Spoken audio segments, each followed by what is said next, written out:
Nosotros los venezolanos hemos tenido un momento en que la cocina venezolana tuvo una importancia, llegó a las grandes mesas, como por ejemplo el restaurante Alto en el 2007, que fue el primer restaurante de cocina venezolana de mantel largo, como llamamos nosotros. O sea, la gente iba a comer allí pasta con caraotas. Hay algo en el sabor de las caraotas refritas que siempre me lleva a casa. Un aroma, una textura, una historia que se cuela por la cocina y te abraza por dentro. Dicen que la cocina es una forma de entender una cultura. Y en Venezuela, la cocina es una fiesta de mezclas, africana, indígena, europea, pero también emocional, cotidiana y simbólica. La cocina venezolana no es una sola, es un mapa, una constelación de regiones y saberes. Lo que hoy llamamos cocina nacional es en realidad el resultado de siglos de migraciones, mestizajes e intercambios entre pueblos que aprendieron a cocinar con lo que tenían a mano y con lo que tenían en el alma. ¿Sabías que el pabellón criollo, nuestro plato más emblemático, apareció recién en el siglo XIX y que su nombre viene de la palabra pabellón como sinónimo de la bandera? Porque sus ingredientes representan los colores del mestizaje venezolano. En este episodio nos sentamos a la mesa con cocineros, investigadores y portadores de memoria para hablar de esos sabores que nos definen. Porque detrás de cada receta hay un relato de supervivencia, de orgullo y de amor. Bienvenidos a este capítulo de Memoria y Sentimiento en nuestra segunda temporada. Mi nombre es Natasha Lashley y vengo en representación de Fundación Bigot a conversar con estas tres personas muy queridas.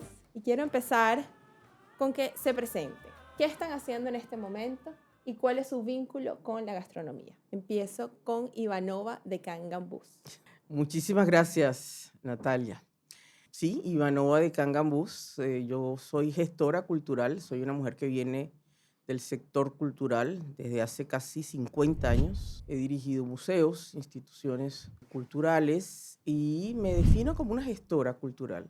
Y desde hace mucho tiempo, estoy trabajando en lo que es otra expresión cultural, que es la gastronomía, aunque mucha gente no lo tenga claro. Y además de investigar, de ser comunicadora, de escribir, soy presidenta de la Academia Venezolana de Gastronomía, institución que tiene 40 años en el país, y es la academia nacional que se dedica a la investigación y a la preservación de lo que es nuestro patrimonio culinario.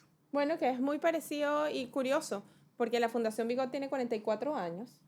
Están ahí Sí. cerquita, y también la labor de Fundación Bigot es la preservación y difusión de la cultura popular de raíz tradicional. Sí. Entonces estamos ahí. Claro, muy cerca. de hecho nosotros en algún momento le dimos el máximo galardón que nosotros tenemos 20 años el programa de premios y Fundación Bigot recibió el Gran Tenedor de Oro precisamente por la labor de investigación y preservación de la cocina popular venezolana. Qué bonito. Bueno, bienvenida. Señor Víctor Moreno, ¿cómo se presenta y cuál es su rol en la gastronomía para el país? Bueno, mi nombre es Víctor José Moreno Duque. Yo soy nacido en el estado Táchira, en San Cristóbal, hace unas cuantas lunas. Soy licenciado en Educación, Mención Geografía e Historia de la Universidad Católica Andrés Bello, aquí en Caracas. Trabajé en ella durante 25 años, dando historia de Venezuela. Entendí que mi hijo, que es el chef Víctor Antonio Moreno Carballeira, le encantaba la gastronomía y ya estaba dando sus primeros pasos en el mundo de la cocina. Y me pareció muy hermoso que yo empezara a leer mucho más sobre un tema que siempre me gustó, pero que no le había dado tanta sistematización y me había abocado tanto a él como es la historia y la cultura de la gastronomía, con un objetivo fundamentalmente de tener que hablar con mi hijo. Eso yo nunca me imaginé que mi hijo lo iba a valorar tanto, tanto, tanto, y tan feliz que él se siente de haber dado ese apoyo. Ya llevo 15 años en Unión Radio, dando un programa sabatino que se llama Geografía del Paladar, que se dedica fundamentalmente a promover y difundir todos los elementos de la gastronomía, fundamentalmente venezolana. Trabajé 19 años, que se dice fácil, en el Instituto Culinario de Caracas, y sentir pues que se creó un grupo de profesionales muy interesante y muy agradable que, bueno, tenemos hoy por hoy los que dirigen la gastronomía venezolana de la generación donde está Mónica, la mayoría son egresados del Instituto Culinario. ¿Es una coincidencia, es una casualidad? ¿Hay un soporte profesional importante o son todas esas cosas juntas? Muy bien. ¿Y cuál es tu vínculo con la Fundación Bigot? Mira, desde hace bastante tiempo entramos en contacto y me empezaron a invitar a unos eventos que se hacían en el mercado de Chacao. Y yo feliz de la vida de participar, moderando, dando algunas opiniones. Y la verdad es que uno, como docente, se convierte en un promotor absoluto de la bibliografía que ustedes de la Fundación han producido. De los mejores libros que uno pueda conseguir en la gastronomía venezolana están los de ustedes. Entonces uno siempre tiene una vinculación muy fuerte con alguien que le ha dado tanto a la gastronomía venezolana y de tanta calidad. Me encanta. Bueno, ahora vamos con Mónica Samco. Bueno, yo soy Mónica Samco, soy abogado y también cocinera. Estudié en el Instituto Culinario de Caracas y luego estudié en Francia en la Escuela Ferrandí. Llevo ya casi 20 años en el mundo de la cocina. Hoy en día, bueno, he tenido restaurante, he llevado gerencia de alimentos y bebidas y hoy en día estoy llevando la Academia de Gastronomía de la Universidad Católica Andrés Bello y de Automercados Plaza, que ya lleva dos años y medio. Bueno, además también hago consultorías gastronómicas, pero mi labor en lo que estoy más dedicada ahorita es, bueno, fue la fundación o la creación de esta academia, el desarrollo de los pensum, de los programas y además también estoy dando clases de cocina ahí. Entonces, bueno, creo que la vinculación sería con las nuevas generaciones y la formación de estos jóvenes. Bueno, y podemos empezar conversando contigo sobre el nuevo salón que inauguraron, que además caen los tres.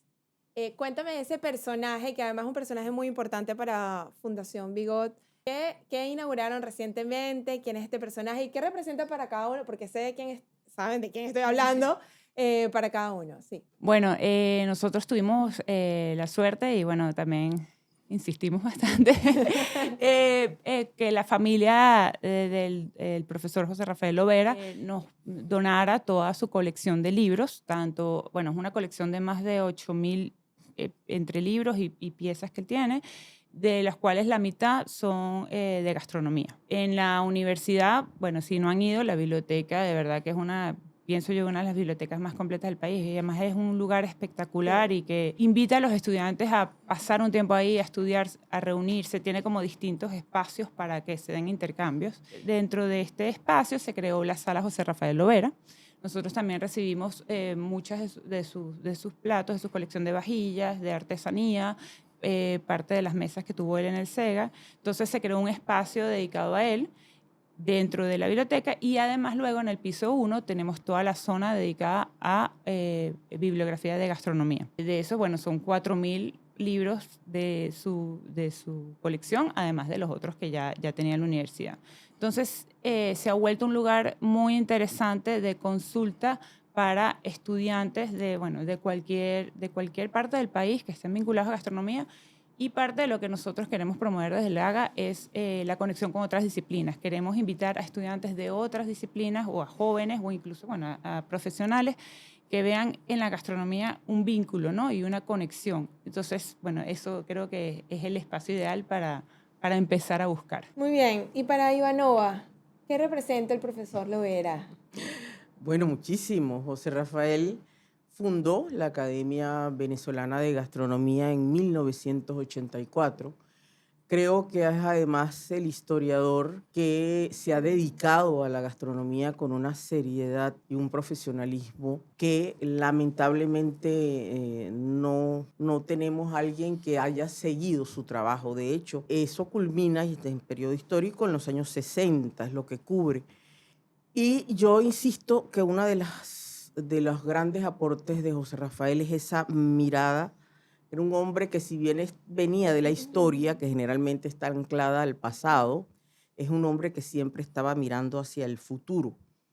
Cuando aquí los cocineros no eran estrellas de rock como son ahora, ya Lovera hablaba de cocineros ilustrados y como una expresión, una disciplina que dialoga con otras, con las ciencias, con las artes, con la literatura, la cocina y la gastronomía tienen hasta un peso político. Yo creo que nadie puede dudar, lo vuelvo a decir, que la cocina es también un arma política. La importancia de la educación gastronómica desde muy jóvenes también lo vio Rafael.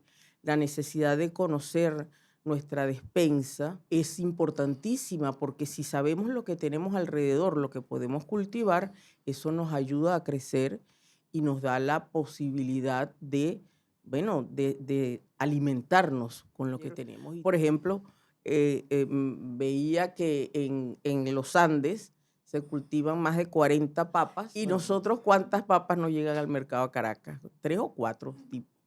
¿Te imaginas toda la cantidad de posibilidades que hay y la importancia de ese conocimiento? José Rafael lo hizo, lo escribió, tuvo la visión de crear la academia con unos estatutos que son una hoja de ruta extraordinaria.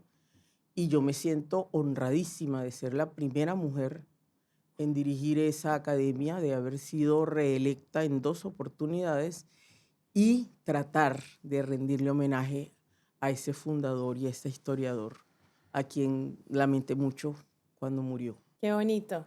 Y además que tu aporte, no sé si desde lo femenino o simplemente por tu personalidad, le ha dado un giro a la academia distinto. Pero de eso vamos a hablar ahorita. Ahora, querido Víctor, José Rafael, pero para tu familia, porque sé que cada uno tiene un vínculo distinto con este personaje, que lo traigo porque creo que toda persona que esté escuchando o viendo este capítulo tiene que saber quién es. Sí, bueno, la relación es profunda, ya que el hijo mío habla de 2 figuras masculinas en su vida vitales, fundamentales. Mi papá, cosa que me alegra muchísimo, y el doctor José Rafael Lovera. Entonces, Víctor fue verdaderamente una persona privilegiada al tomar la decisión de ir a estudiar al SEGA, que por cierto, la anécdota es que no sabíamos en dónde quedaba el SEGA. Lo que sabíamos era un apartado postal, pero ¿cómo llegamos a través de un apartado postal? No hubiéramos llegado jamás. Y en los días en que estaban en el examen de admisión, alguna amiga de mi hijo, de Víctor, le dijo, mira, están haciendo los exámenes, queda en tal sitio. Y mi hijo se presentó y verdaderamente fue la gran formación, la definitiva formación y la más importante que se puede tener con el mejor tutor, docente y formador posible. Por cuanto el doctor Lovera era una persona de una personalidad muy fuerte, era una persona muy en sus cabales, pero muy denso y muy profundo. Pues era extremadamente exigente y realmente le dio un apoyo absoluto, al punto de en algún momento de la formación de Víctor, al terminar y estar presente como el cocinero principal del SEGA, que por cierto el hijo mío era un poquito más gordito de lo que es actualmente. y él me decía, cónchale papá, me cuesta ser el coordinador porque algunos de los alumnos son mayores que yo. Víctor tenía 22, claro, 23 años. Entonces, para terminar, es una experiencia bellísima, extraordinaria. Yo conocí la biblioteca cuando estaba allí en el primer piso, perdón, de la casa. Y en una ocasión escucharle al doctor Lovera una anécdota que es fundamental. Y es que hace 30 o más años estuvo nada menos y nada más que Mario Vargas Llosa visitando al SEGA. Y lo llevaron a la biblioteca. Y Mario Vargas Llosa le dijo al doctor Lovera, no existe en el Perú, estamos hablando de 40 años hacia atrás, una colección privada tan importante como tu colección. Wow. Entonces, para nosotros es un verdadero orgullo haber tenido una figura tan estelar. Yo no sé si las personas que nos vayan a escuchar lo sabrán, pero hoy por hoy, la Universidad San Martín de Porras en Lima, Perú, es la universidad que más libros de gastronomía produce en toda América del Sur. Una cosa impresionante la cantidad de libros que produce. Y que eso es lo importante cuando una persona deja huella y deja rastro. Claro. Que su huella y su rastro será permanente y eterna. A través de la Católica ahora, pues todo el que quiera disfrutar de todos esos libros, pues simplemente se comunica con Mónica, llega a la universidad y puede empezar a investigar. Es accesible para todos. No tienen que avisarme. Van a la universidad. Justamente estamos hablando que la gastronomía es mucho más que comida, comer o un cocinero. Podemos aproximarnos a ella a través desde la semilla y ese productor hasta quien la comunica y quien la investiga. Y ahí quiero hablar un poco también de la labor que ha tenido Fundación Bigot con esa parte de investigación y de legado. Y quiero irme a las regiones. ¿Qué está pasando en las cocinas regionales desde la academia, desde la universidad? Y bueno, Víctor, también me vas a dar tu perspectiva. Cuéntanos, Ivanova. Casualmente, una de las grandes preocupaciones de José Rafael Lovera eran las cocinas regionales. Y otro investigador, también miembro de la academia, Rafael Cartay, siempre ha dicho algo que a mí me parece que es muy claro, muy gráfico, que la cocina venezolana es la suma de sus cocinas regionales. Y eso es una realidad. Yo lo escribí hace poco cuando se presentó el evento de las 12 arepas que organizó Venezuela Gastronómica en la Casa Bistró, que una de las cosas que me llamó muchísimo la atención y que había que ver era la diferencia, la pluralidad que había en arepas que se consumieron allí y que venían propuestas por cocineras de distintas partes del país.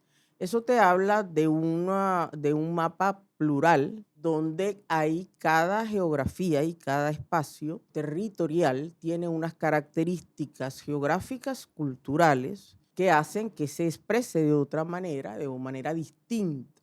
Y eso no lo sabemos los mismos venezolanos. Los mismos venezolanos no conocemos todas nuestras cocinas. Para la academia es importantísimo hacer ese trabajo de compilación, de investigación en las regiones para conocer cuál es ese repertorio culinario. Eso no lo puede hacer un investigador en Caracas decidiendo qué es lo que hay.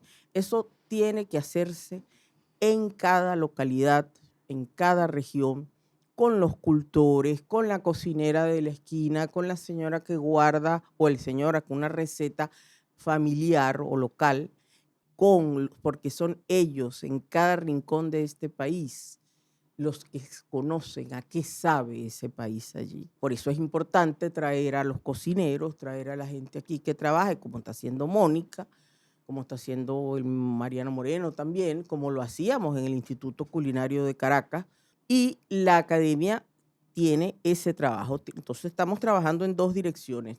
Primero, el Programa Nacional de Cocinas Regionales que se está haciendo en todo el país poco a poco. Y en segundo lugar, el acompañamiento institucional a las escuelas de cocina. Publicamos una guía de investigación sobre cocinas regionales hecha por Cartay, que va a ser colocada en nuestra página web y va a tener acceso gratuito para todo el mundo.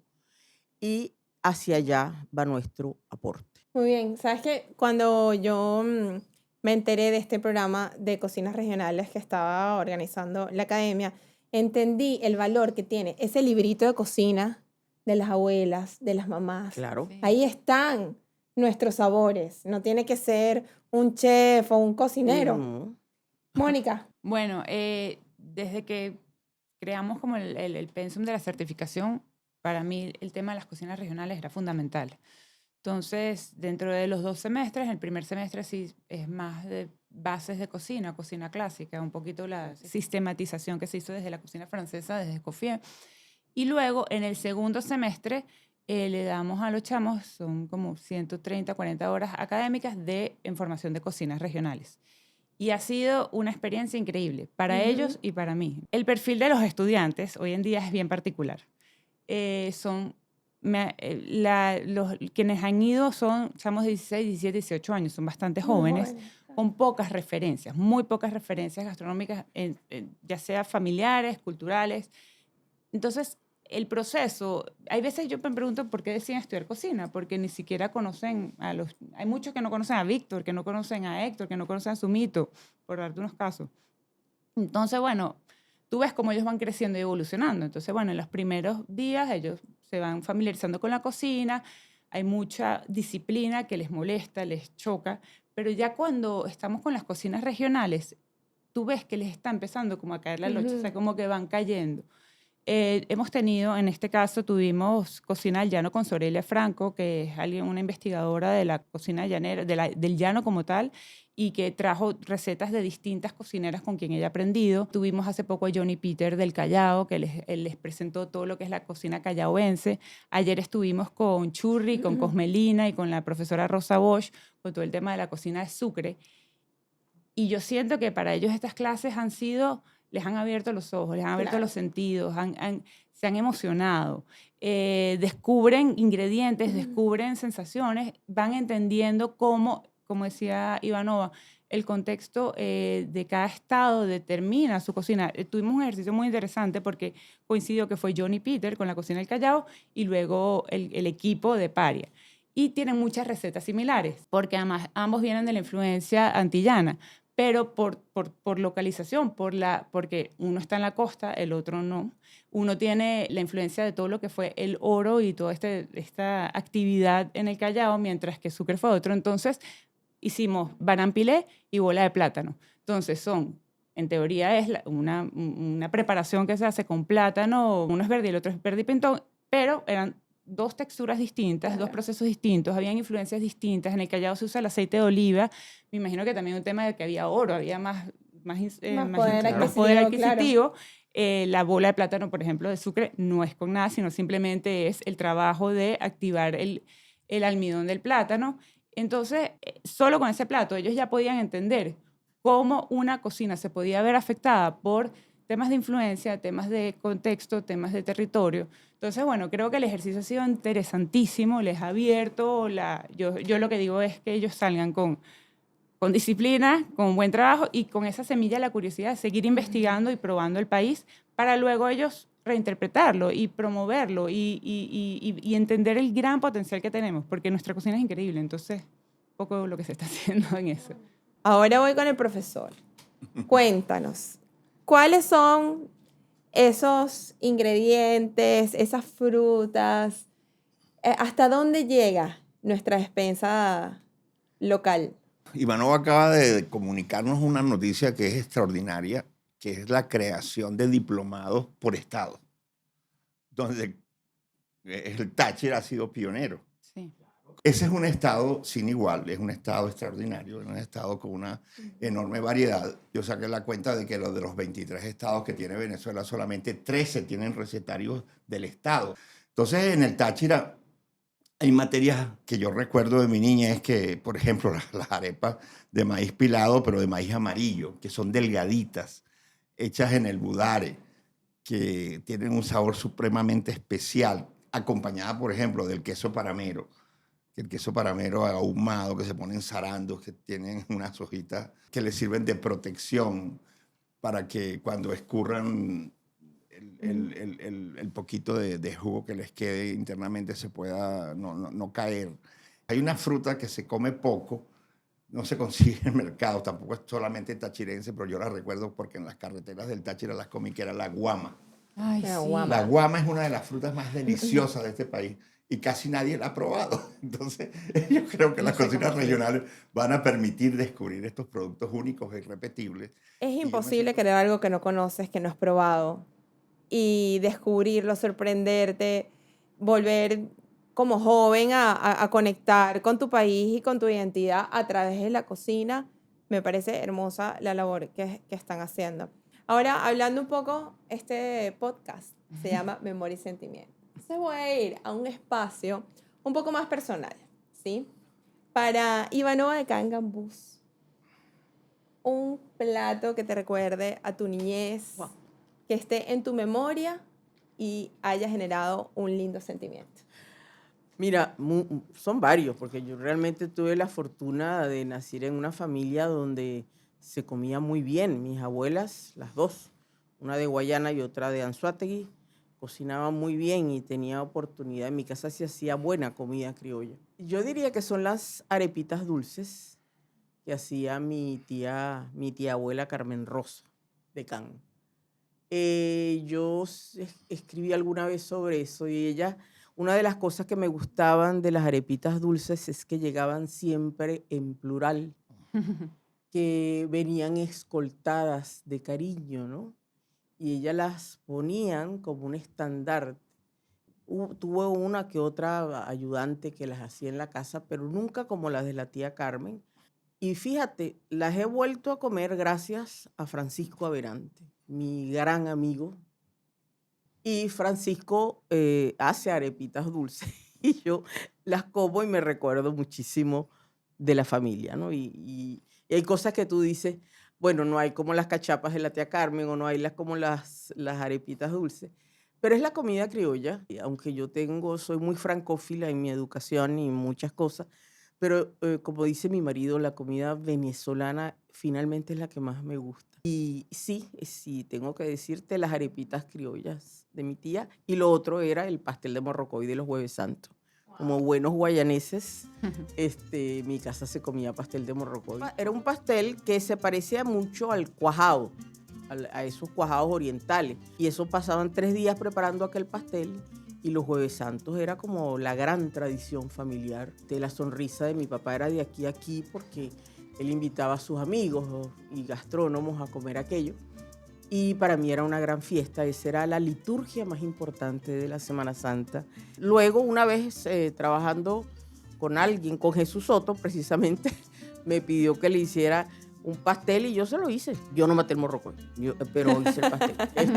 Porque él era también guayanés. También le hice una lapa, que era otra cosa que se hacía mucho en mi casa. Y me atreví. Y bueno, me siento muy orgullosa de tener esa receta aquí en mi cabeza. Bueno, a mí me provocó comer arepitas dulces y probar el pastel, la verdad. Me lo vendiste.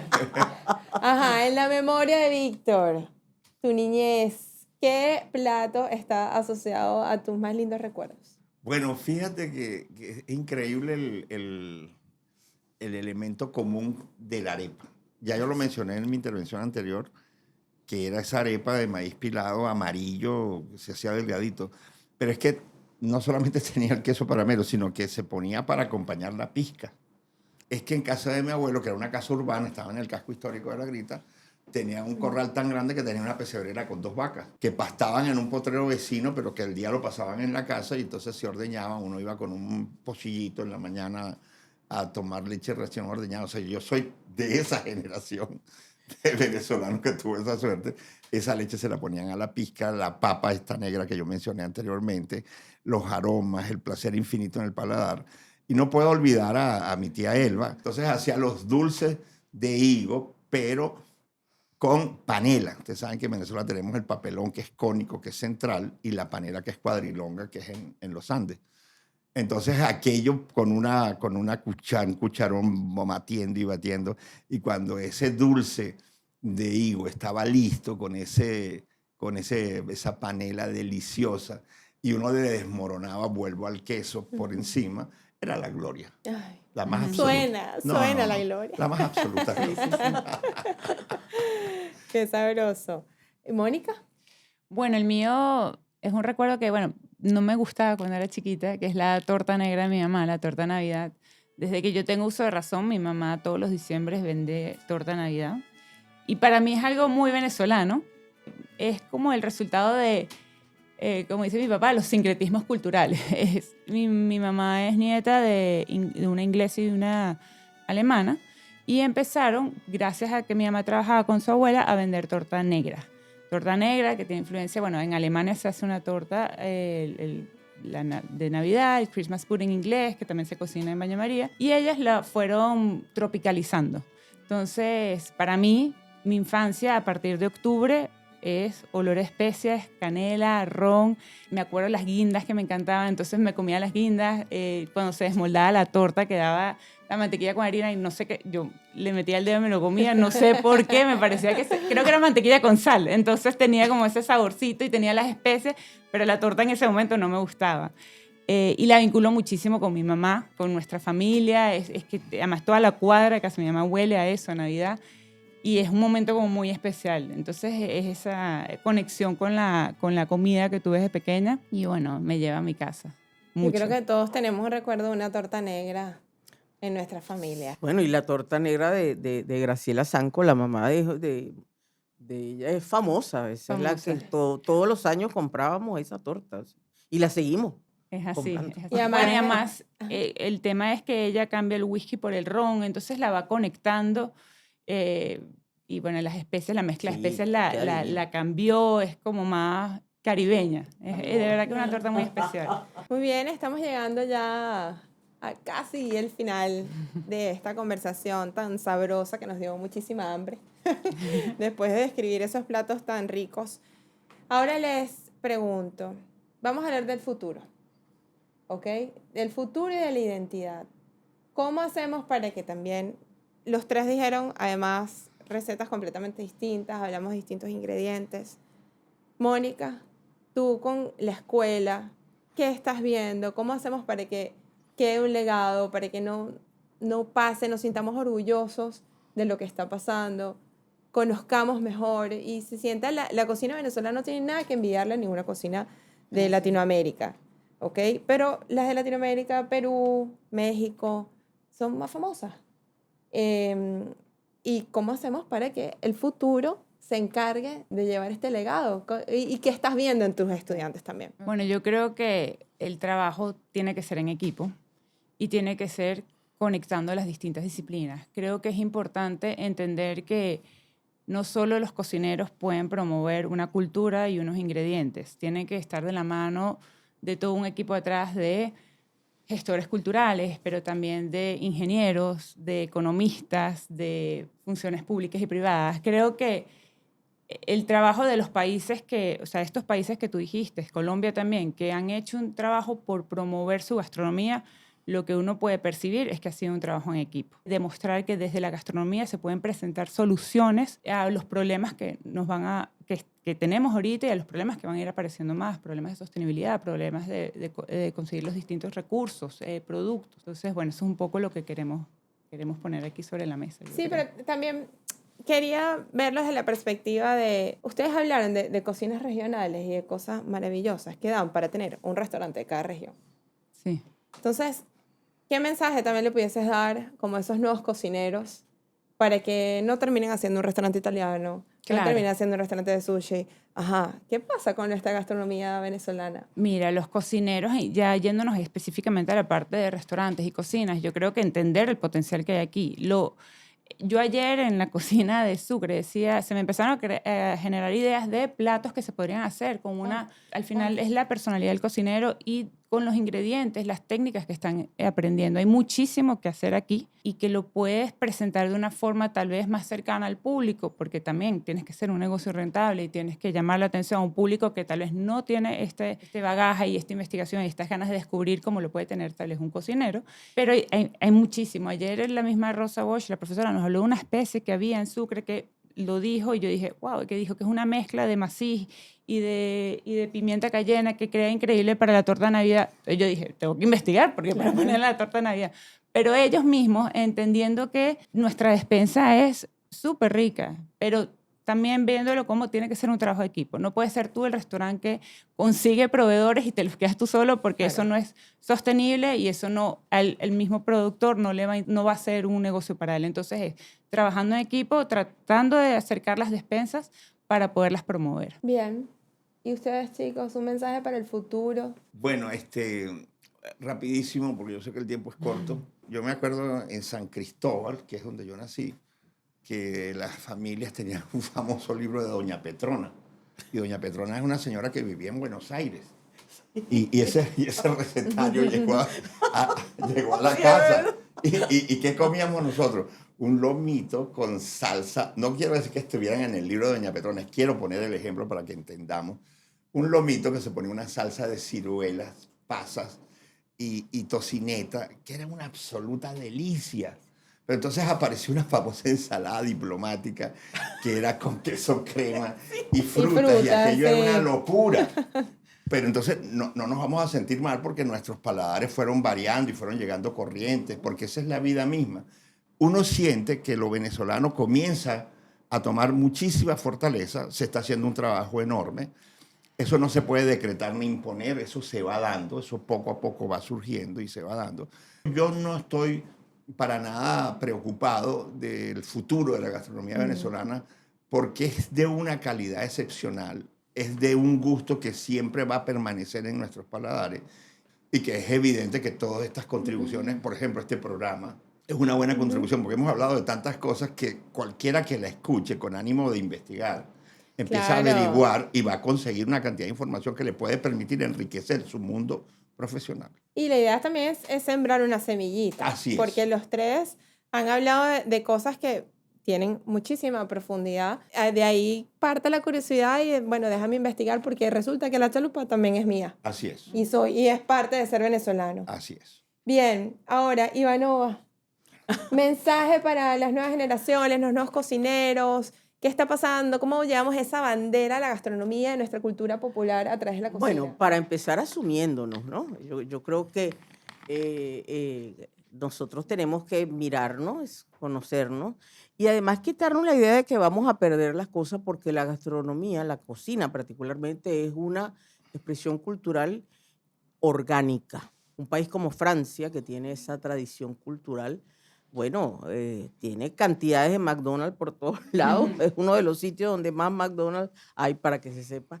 Y a veces le preocupa que la cocina tradicional francesa se pierda, ¿no? La cocina de brasserie o esa ya no, como que no. Y sin embargo está. Y nosotros los venezolanos hemos tenido un momento en que la cocina venezolana tuvo una importancia, llegó a las grandes mesas, como por ejemplo el restaurante Alto en el 2007, que fue el primer restaurante de cocina venezolana de mantel largo, como llamamos nosotros, o sea, donde un chef formado en la Hoffman de Barcelona, España, empezó a trabajar cocina venezolana. Y la gente iba a comer allí pasta con caraotas.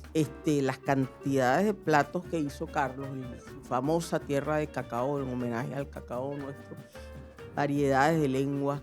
Y luego también existían en paralelo las areperas, que tenemos que recuperarlas, volver a tener más areperas como antes, donde la gente se comía a las 4 de la mañana un mondongo. Bueno, imagínate unas areperas ahorita con esos rellenos de cosas. que lo que acaban de, Una de delicia. comentar. Claro, porque Increíble. además tradicionalmente las areperas, cuando comienza la modernidad en el país, se convirtieron en las guardianas de los sabores venezolanos. Entonces yo soy optimista porque además aquí estamos tres desde nuestras trincheras trabajando por eso, y como nosotros hay muchos. Y la labor de Fundación, digo, Y Fundación Bigot ha hecho un trabajo, bueno, para empezar, Fundación Bigot nos dio letra, como uno lo dice del lenguaje coloquial y como lo dice en realidad, nos dio letra porque se preocupó de que hubiera libros Documentar. sobre gastronomía. Entonces, y seguimos, y ahora tenemos podcast. y la seguirá dando, sí. Porque esa es otra cosa que lo que tenemos que hacer es, para no perdernos, es aprender a comunicarnos en los lenguajes que nos toque independientemente del tiempo. No, y yo creo que también se resume en una palabra que es inspiración.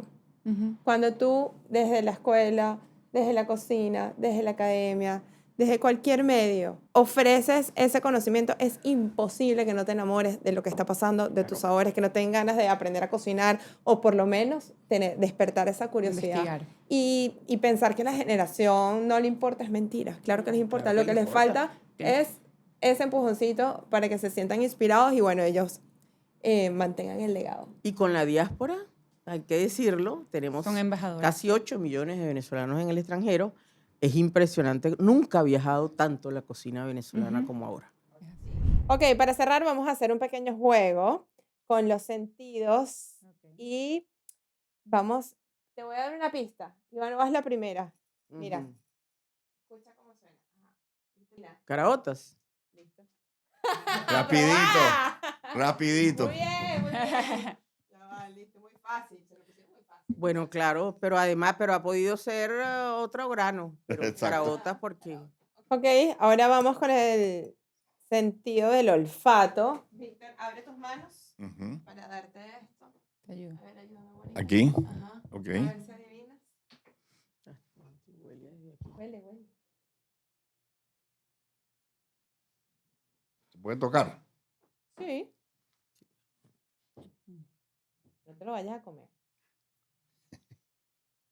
Mira, es un condimento. No sé si es pimienta. No. Ah, otra oportunidad. La verdad es que Mónica, cierra los ojos. No a sé. ver a ver si, dáselo Mónica, a ver. La verdad, me Pero eso es agarraba. muy fácil para Mónica, porque hasta Ah, yo no, sé para que- Mónica es una mantequilla. No. Será, no sé, orégano. No, No. no es orégano. Estoy perdido. Empieza por C. Cilantro. No, chica, no sé cilantro. Pero bueno, Víctor, por No favor. tengo idea, de verdad que no tengo idea. Velo, a ver. Ajá. Esto es como cúrcuma. ¡Ay, qué ¿Qué es, cómico! Mónica? Mónica, ¿Qué es? ¿qué dice la profe? ¿Qué dice la experta? Sí, hasta yo lo sé. Comino. Claro, ¡Eso! claro. Yo Muy bien. sabía que era comino cuando ya lo saco porque el olor es fuerte. Te ¿A lleva qué? caraotas de una. O ¿A sea, qué le echas comino? a los granos. A las caraoticas yo le echo comino. Sí, bien. en mi casa también. Al se le echa sofrito, comino. lo activas un poquito y luego. El comino lo que pasa que, bueno, hay que saberlo Sí, es usar poco, porque a es veces poco. puede... Si no es muy. Pero además, Víctor es difícil porque No, es que él no cocina. yo no No cocino. es que yo cocine, pero por lo menos tengo seguramente un poco más de un comino. buen olfato. De comino en Pero tu está casa. bien, no lo podíamos poner tan fácil. Ok, vamos con la última adivinanza. Vamos a usar el sentido del tacto. Ustedes me van a ayudar. Me lo ponen Claro. aquí. Para que te des banquete. No está tan- Gracias. debo decir que no está Pero tan ¿qué es- fácil. ¿Qué es esto? Tienes que sacarlo todo, Mónica. Está porque lo nerviosa toques porque todo. dice que ella no Sácala puede toda perder. Ajá. y pálpala. Es un tubérculo. Está bien. Pensaría que es una batata, pero me parece un poquito raro ¡Bien! que traigan. Por eso te dice, sácalo para que, Para que porque lo si- puedas Ya pulsear. por la Está muy puntita te vas a dar bien. cuenta que era batata.